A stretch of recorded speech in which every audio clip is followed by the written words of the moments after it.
Presiden Joko Widodo PD ekspor Indonesia masih bisa tumbuh lebih tinggi dibandingkan saat ini karena pemulihan ekonomi di negara-negara mitra dagang terus berlanjut. Sang kepala negara menilai Indonesia mempunyai peluang ekspor yang masih terbuka lebar. Jokowi mengatakan mitra dagang yang kondisi ekonominya membaik dan bisa menopang kinerja ekspor Indonesia itu diantaranya China, Amerika Serikat, Jepang, dan India. Menteri Perdagangan M. Lutfi menyebutkan, neraca dagang Indonesia memiliki kinerja yang moncer. Selama 17 bulan terakhir, neraca perdagangan Indonesia terus menunjukkan tren surplus didukung dengan nilai ekspornya. Meski Lutfi mengingatkan, tantangan perdagangan global saat ini menjadi sangat kompleks. Pandemi COVID-19 masih belum selesai, ancaman krisis energi, krisis pangan, persaingan era digital, kenaikan harga komoditas, perubahan global supply chain menjadi tantangan yang baru dan perlu diwaspadai.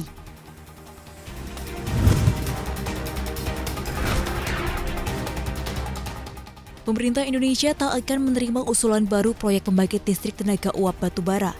Dirjen Tenaga Listrikan Kementerian ESDM Rida Mulyana mengatakan, langkah itu ditempuh seiring arah kebijakan energi nasional ke depan yang akan lebih banyak bertumpu pada energi baru terbarukan dan ekonomi hijau.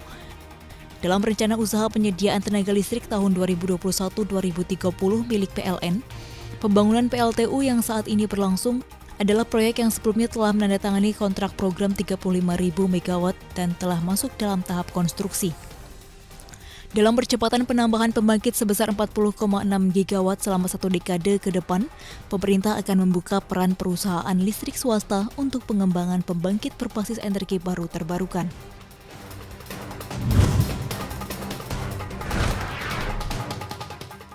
Pemerintah telah menggelontorkan insentif Rp60,31 triliun untuk dunia usaha dalam program penanganan COVID-19 dan pemulihan ekonomi nasional.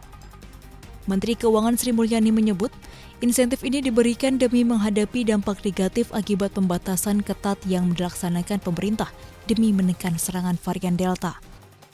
Sang bendahara negara menambahkan, realisasi anggaran insentif usaha tersebut setara dengan 95% dari pagu anggaran yaitu Rp62,83 triliun.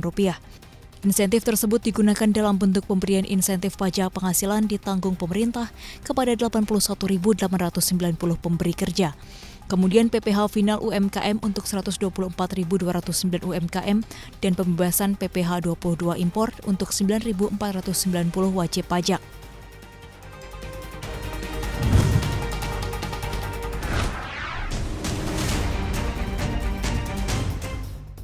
Harga CPO pun memecahkan rekor tertinggi sepanjang masa. Pada 21 Oktober 2021 pagi, harga CPO di Bursa Malaysia tembus Rp5.160 Malaysia per ton. Harga CPO masih menjalani tren bullish. Dalam sebulan terakhir, harga CPO melonjak 19,17% secara point to point. Sementara sejak akhir 2020, harga CPO sudah meroket 43,33%. Kenaikan harga CPO ini dipengaruhi banjirnya permintaan dari India, China, dan Eropa setelah berhasil menekan laju pandemi. Tak hanya itu, melambungnya harga CPO turut didorong oleh kebijakan pemerintah India untuk kembali menurunkan tarif bea masuk untuk produk CPO menjadi 2,5% dari 10% sejak 11 September 2021.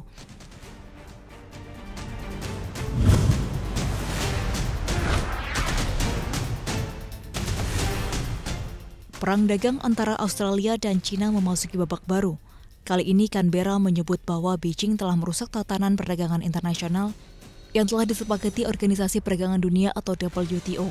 Dalam sebuah tinjauan rutin WTO di Jenewa, Australia secara terbuka menuding bahwa sejumlah sanksi yang dijatuhkan Beijing terhadap barang-barang Australia memiliki motif politik.